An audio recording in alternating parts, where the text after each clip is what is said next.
Hello dear students, welcome to সাফল্য academy. Sourav স্যারের YouTube চ্যানেলে প্রত্যেকে স্বাগত জানাচ্ছি। আজকে আমরা তোমাদের সামনে একটা এসএসসি জিডির রিজনিং ক্লাস নিয়ে এসেছি।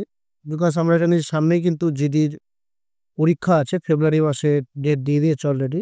তাই একটা প্রিভিয়াস ইয়ারের কোশ্চেন এসএসসি জিডির, তার উপরে কিন্তু আমরা এই ক্লাসটা শুরু করছি। প্রত্যেকেই ভিডিওটা ফার্স্ট ক্লাস দেখতে থাকো এবং আমাদের সঙ্গে থাকো এবং ক্লাসটা ফলো করো। চলো দেখে নিই ফার্স্ট যে কোশ্চেন আমাদের স্ক্রিনে আসছে। কোশ্চেন নাম্বার 1, দেখো এটা প্রথমে লেটার সিরিজে কোশ্চেন দিয়েছে। এখানে ডাব্লু আছে, তারপরে ড্যাশ আছে, তারপর ডবল এক্স ডবল এ আছে। দেখো যেহেতু ফার্স্টে ডাব্লু আছে, তুমি দেখো আর ডাব্লু কোথায় আছে, এখানে আছে, এবং ডাব্লুর পরে দেখো এখানে ডাব্লু আছে। তাহলে ডাব্লুর পরে আমি এখানে ডাব্লু বসাতে পারি। তাহলে দুখানা ডাব্লু, দুখানা এক্স, দুখানা ওয়াই। যদি এই সিরিজটাকে আমরা মেনটেন করি, পরেও দেখো দুখানা ডাব্লু, তাহলে দুখানা এক্স, দুখানা ওয়াই।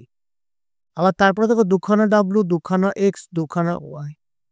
আবার তারপরে দেখো দুখানা ডাব্লু, দুখানা এক্স, দুখানা ওয়াই। আর লাস্টে দেখো দুটো ডাব্লু, দুটো এক্স, দুটো ওয়াই। অর্থাৎ আমার অ্যান্সারটা তাহলে কি হয়ে গেল? W X X Y. W X X Y দেখো কোন অপশনে আছে? অপশানেতে ডবল ডাব্লু ডবল এক্স আছে, হবে না।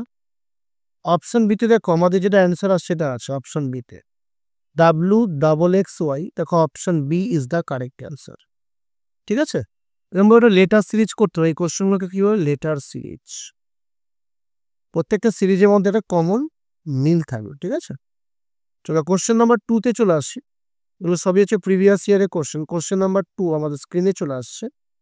কিছু ওয়ার্ড দিয়েছে, যে ওয়ার্ডগুলোকে অ্যাকর্ডিং টু ডিকশনারি সাজাতে হবে। ঠিক আছে, দেখো প্রত্যেকটা লেটারের ফার্স্ট 3টে লেটার খেয়াল করো। সিএলএ আছে, এখানেও সিএলএ, এখানেও সিএলএ আছে, এখানেও সিএলএ আছে, এখানেও সিএলএ আছে, এখানেও সিএলএ আছে।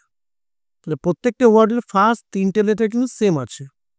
4 নম্বর লেটার খেয়াল করো, এখানে আছে এম, এখানেও এম আছে, এখানে আই আছে, এখানে জি আছে, এখানে ডি আছে। তা তুমি যদি এ থেকে জেড অব্দি গোনো, আগে কোন লেটারটা আসবে? দেখো ডবল এম, আই, জি আর ডি, এদের মধ্যে আগে আসে ডি। এখন ডি দিয়ে কোন ওয়ার্ডটা আছে? দেখো 5 নম্বরটা, তাহলে আগে 5 বসবে।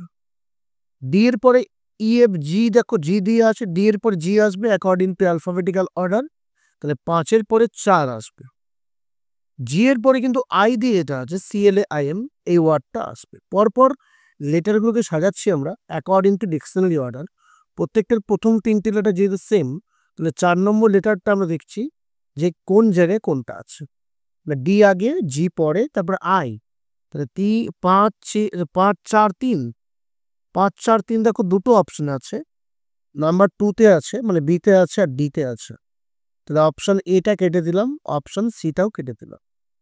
এবারে খেয়াল করো, এবারে আমাকে দেখতে হবে 1 আগে না 2 আগে। তখন আগে 2 নম্বরটা সিএল এম লিখবো, তারপরে আমরা বি আর যুক্ত করব। তাহলে 5 4 3 2, লাস্টে কত বসবে? 1। তাহলে অ্যান্সার চলে আসছে option B is the correct answer.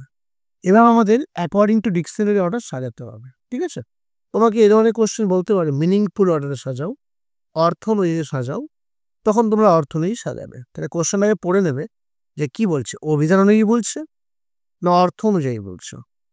চলো পরের কোশ্চেন, কোশ্চেন নাম্বার 3 নম্বর কোশ্চেন আমাদের স্ক্রিনে আসছে। কি বলছে দেখি। 6জন ছেলে আছে, ছেলেদের নাম দিয়েছে সুমিত, গোপাল, মধু, ঈশান, যতীন আর ললিত। এরা প্রত্যেকে কেন্দ্রের দিকে একটা বৃত্তাকার টেবিলে আছে। এ হচ্ছে বৃত্তের কেন্দ্র এবং প্রত্যেকের মুখী আছে বৃত্তের কেন্দ্রের দিকে। কজন আছে? 6জন আছে। তাহলে 6জনকে আমরা এঁকে নিয়ে আগে 2 3 4 5 6। ঠিক আছে, সবসময় সিটিং অ্যারেঞ্জমেন্টে শুরু করবে নিচ থেকে, এখান থেকে শুরু করবে। প্রথম লাইন কি বলেছে দেখো, সুমিতের বাঁ দিকে ঈশান 3য় নম্বরে আছে। তাহলে সুমিতের বাঁ দিক মানে তোমার বাঁ দিক, 1 2 3 নম্বর, এখানে কি আছে? ঈশান। সুমিতের বাঁ দিকে 3 নম্বরে ঈশান আছে। যতীন এবং মধু ঈশানের নিকটবর্তী প্রতিবেশী। যতীন এবং মধু ঈশানের প্রতিবেশী, তাই তো? তাহলে যতীনকে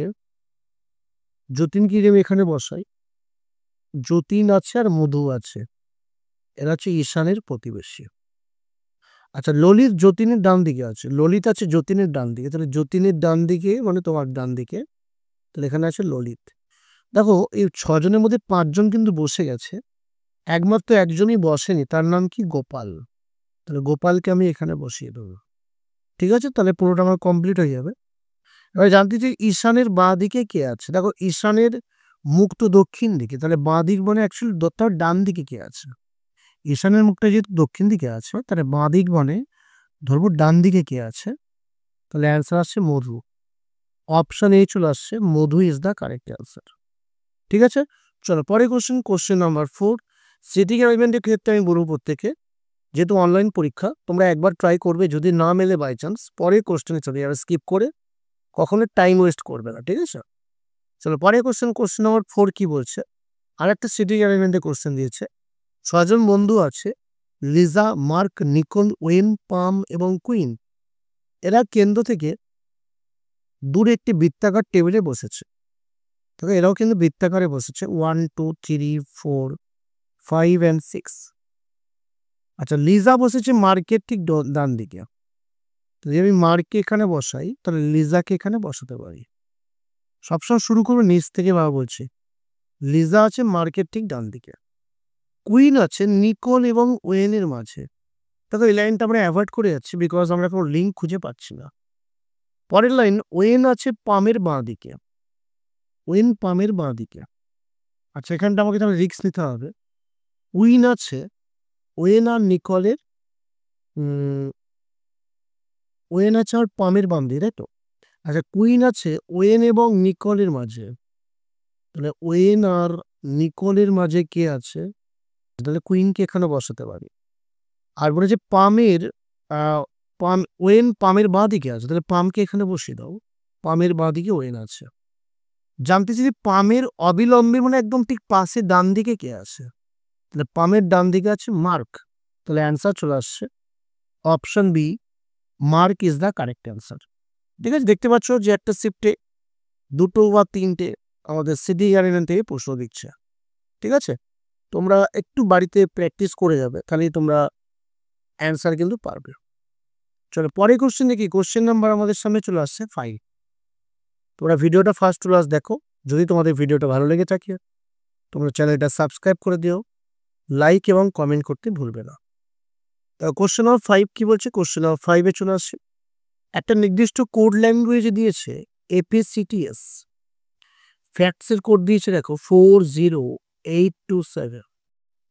আবার দেখো ফোকাস FOCUS, ফোকাসের কোড দিয়েছে 29741। আবার দেখো ফেমের কোড দিয়েছে FAME, ফেমের কোড কি দিয়েছে 5876। আমাকে এখান থেকে টি এর কোড বার করতে দিয়েছে। ঠিক আছে, টি এর কোডটা কি হবে তোমরা খেয়াল করো, একমাত্র প্রথম ওয়ার্ডে কিন্তু টিটা আছে, ফ্যাক্টস ওয়ার্ডের মধ্যে টিটা আছে, বাকি অন্য জায়গায় তো কিন্তু টি নেই। তাহলে তুমি দেখো কোন এমন ডিজিট বা সংখ্যাটা একমাত্র এখানে আছে বাট এখানে থাকলে হবে না। তো 4 কিন্তু যে অন্য জায়গায় আছে হবে না, তাহলে টি এর কোড আর যাই হোক 4 হবে না। আবার দেখো 8 অন্য জায়গায় আছে, তাহলে 8ও হবে না। 2 অন্য জায়গায় আছে, তাহলে 2ও হবে না। 7ও অন্য জায়গায় আছে, হবে না। তাহলে একমাত্র পড়ে থাকছে কি 0, তাহলে টি এর কোড পেয়ে গেলাম আমরা, 0 ইজ দ্য কারেক্ট অ্যান্সার। ঠিক আছে, তোমরা কমেন্ট বক্সে জানাও যে সি এর কোড কি হবে, এটা কমেন্ট সেকশনে তোমরা লেখো। ঠিক আছে, তাহলে যেই লেটারটা জানতে চেয়েছি তুমি দেখবে কোন কোন ওয়ার্ডে সেটা আছে। তাহলে যেহেতু টি প্রথমটা দিয়ে আছে, তাহলে তুমি এমন একটা ডিজিট বা সংখ্যা খোঁজো যেটা এই প্রথমেই আছে, অন্য কোথাও থাকলে হবে না। তাহলে একমাত্র আমি দেখছি 0 ছাড়া বাকি সমস্ত সংখ্যা কিন্তু এই 2 জায়গায় আছে, বাট এই 2 জায়গায় তো টি কোথাও ছিল না। তাই এখানে টি এর মান 4 হলো না, 8 হলো না, 2 হলো না, 7 হলো না, তাহলে টি এর মান কত হয়ে গেল? 0। ঠিক আছে, চলো পরে কোশ্চেন নাম্বার 6 কি বলছে। 6 নম্বর কোশ্চেন আবার দেখো এসছে, অভিধান অনুযায়ী সাজাতে বলেছে, অ্যাকর্ডিং টু ডিকশনারি সাজাতে বলেছে। তাহলে এখানে দেখো প্রত্যেকটা ওয়ার্ডের প্রথম 3টে লেটার খেয়াল করো, এখানে EXA আছে, এখানে EXA, এখানে EXA, এখানে EXA, এখানে EXA। 4 নম্বর লেটার এখানে আছে M, এখানেও M আছে, এখানেও M আছে, বাট দেখো এখানে আছে C, এখানেও C আছে। তাহলে দেখো আমার আগে এক্স্যাক্ট কথাটা আসবে, তারপরে এক্স্যাক্টলি আসবে। তাহলে 4 আগে 5 পরে, আগে 4 পরে 5। দেখো 4 5 দিয়ে অপশন আছে বি আর সিতে আছে, তাহলে এ আর ডি কেটে দিলে। এবার দেখো এম দিয়ে যেগুলো আছে, এখানে এম আছে, এখানে এম আছে, এখানে এম আছে, এম এর পরে এখানে পি আছে, আর এই দু জায়গায় দেখো আই আছে। তাহলে এ থেকে জেড গুনলে আই গুলো আগে, পিটা পরে, তাহলে পি যেহেতু পরে, তাহলে একদম পি দিয়ে যে ওয়ার্ডটা আছে মানে এক্সাম্পল, এই ওয়ার্ডটা একদম লাস্টে বসবে। তাহলে 4 5 দিয়ে শুরু হচ্ছে আর 1 দিয়ে শেষ হচ্ছে, কোন অপশন আছে দেখো, একমাত্র অপশন সিতে আছে। ঠিক আছে, অ্যান্সার চলে আসছে option C is the correct answer. চলো পরে কোশ্চেন, এগুলো ভেরি কমন কোশ্চেন, এখান থেকে প্রচুর প্রশ্ন দাও। পরে কোশ্চেন চলে এসছে আমাদের স্টেটমেন্ট কনক্লুশনের কোশ্চেন। তোমরা একবার দেখে নাও, অ্যাকর্ডিং টু স্টেটমেন্ট আগে ছবি আঁকো। কি বলছে, কিছু টেবিল সাদা, কিছু টেবিল বলেছে সাদা, ছবি আঁকলাম, কিছু টেবিল সাদা। কোনো রাস্তা সাদা নয়, দেখো রাস্তার সঙ্গে তার টাচ নেই, সাদার টাচ নেই, তো ছবিটা কিন্তু এরকম হওয়া উচিত। উপসংহার কি বলছে সিদ্ধান্ত, কোনো সাদা রাস্তা নয়। হ্যাঁ, রাস্তা যদি সাদা না হয় তাহলে সাদাও রাস্তা হবে না, তাহলে 1 নম্বর উপসংহারটা কারেক্ট। নাম্বার 2, কোনো রাস্তার টেবিল নয়, এটা হতেও পারে নাও পারে, কারণ রাস্তার সঙ্গে টেবিলের সম্পর্ক ডাইরেক্ট নেই, আবার হতেও পারে, আমি ছবি আঁকতেও পারি। নাম্বার 3, কোনো সাদা টেবিল নয়, কিছু সাদা তো টেবিল হয়ে গেছে, তাহলে কোনো সাদা টেবিল নয়, এটা একদমই ভুল আছে। তাহলে অ্যান্সার হবে এখানে একমাত্র শুধুমাত্র প্রথম উপসংহার বা সিদ্ধান্তটা কারেক্ট। তাহলে অ্যান্সার চলে আসছে অনলি 1 কারেক্ট, শুধুমাত্র প্রথমটাই কারেক্ট। ঠিক আছে, এগুলো আমরা চ্যাপ্টার ওয়াইজ আমাদের অফলাইন যে ক্লাস হচ্ছে বারাসাতের সাফল্য একাডেমিতে, সেখানে আমরা করিয়ে দিচ্ছি। তোমরা যে এখানে পড়াশোনা করছো, টিচাররা নিশ্চয়ই তোমাদের এটা করিয়ে দেবে। এই চ্যাপ্টারটা খুবই ইম্পর্টেন্ট পরীক্ষার জন্য। পরে কোশ্চেন নাম্বার 8 কি বলছে দেখে নিই। এখানে চিহ্নগুলো স্থান বিনিময় করতে পেরেছে, কোন অপশানটাকে নেব নিলে আমাদের সঠিক অ্যান্সার হবে। দেখো যদি আমরা এখান দিয়ে আমরা অপশন সিতে যাই, দেখো যদি অপশন সি এরটা নেই তাহলে ইনটু আর প্লাস নেবো, তাহলে প্লাসের জায়গায় আমরা কি বসাবো, ইনটু। বাকি যা চিহ্ন আছে ওইটা কোনো চেঞ্জ হবে না, -8। আবার যেখানে ইনটু চিহ্ন আছে, ইনটুর জায়গায় বসাবে প্লাস। এটা মানে মিলিয়ে দেখতে হবে 30 80 কিলো। দেখো আগে আমরা কি করবো, ভাগের কাজ করব। 26 গুণ 2 ভাগ 4, তাহলে 2 দুগুণে 4, 13 দুগুণে 26, তাহলে এখান দিয়ে 13 পেলাম। 13 মাইনাস 8 কত হয়, 11। সরি 13 মাইনাস 8 হচ্ছে 25, 25 আর 5 যোগ করলে কত হয়, 13 মাইনাস 8 হচ্ছে 5, 5 আর 25 যোগ করলে হয় 30। তাহলে অপশন আসছে সি এরটা কারেক্ট অ্যান্সার। ঠিক আছে, চলো পরে কোশ্চেন নাম্বার 9। 9 দাগের কোশ্চেন কি আসছে দেখি। STAT এটার কোড দিয়েছে দেখো PPXP। আমাকে জানতে যে ভিও আইডির কোড কি হবে, তাহলে তুমি আগে দেখো যেই কোডটা দিয়েছে এদের মধ্যে রিলেশনটা আগে দেখার চেষ্টা। ঠিক আছে, STATর কোড PPXP কি করে আসছে দেখো, এস থেকে পি মানে QRS 3 ঘর কমেছে, আবার টি থেকে পি QRS 4 ঘর কমেছে, আবার এ থেকে এক্স ওয়াই জেড 3 ঘর কমেছে, আবার এখানে দেখো 4 ঘর কমেছে। তাহলে প্রথমে 3 ঘর পরে 4 ঘর করে কমিয়ে দাও, তাহলে দেখো এরকমভাবে অ্যান্সার কোনটা আসবে। তাহলে ভি থেকে 3 ঘর কমলে হয় এস, ও থেকে 4 ঘর কমলে হয় কে, আবার আই থেকে 3 ঘর কমলে হয় এফ, আবার ডি থেকে 4 ঘর কমলে হয় জেড। তাহলে অ্যান্সার হবে এস কে এফ জেড। দেখো option B is the correct answer. ঠিক আছে, অপশন বি এরটা সঠিক অ্যান্সার। চলো অ্যান্ড লাস্ট কোশ্চেন নাম্বার 10। এই 10 নম্বর কোশ্চেনটা তোমাদের হোম টাস্ক থাকবে, তোমরা নিজেরা করে কমেন্ট সেকশনে জানাও। যদি না পারো আমরা নেক্সট ভিডিওতে এটা নিয়ে আলোচনা করব। ঠিক আছে, আশা করি তোমাদের ভিডিওটা ভালো লেগেছে। যদি ভিডিওটা ভালো লেগে থাকে প্রত্যেকের চ্যানেলটা সাবস্ক্রাইব এবং ফলো করে রাখো, এবং শেয়ার এবং কমেন্ট করতে ভুলবে না। প্রত্যেকে ভালো থাকো। যারা ভিডিওটা দেখলে ফার্স্ট টু লাস্ট প্রত্যেকে অসংখ্য ধন্যবাদ। তোমরা মন দিয়ে পড়াশোনা করো এবং খুব তাড়াতাড়ি চাল লিখো, এটা চাই।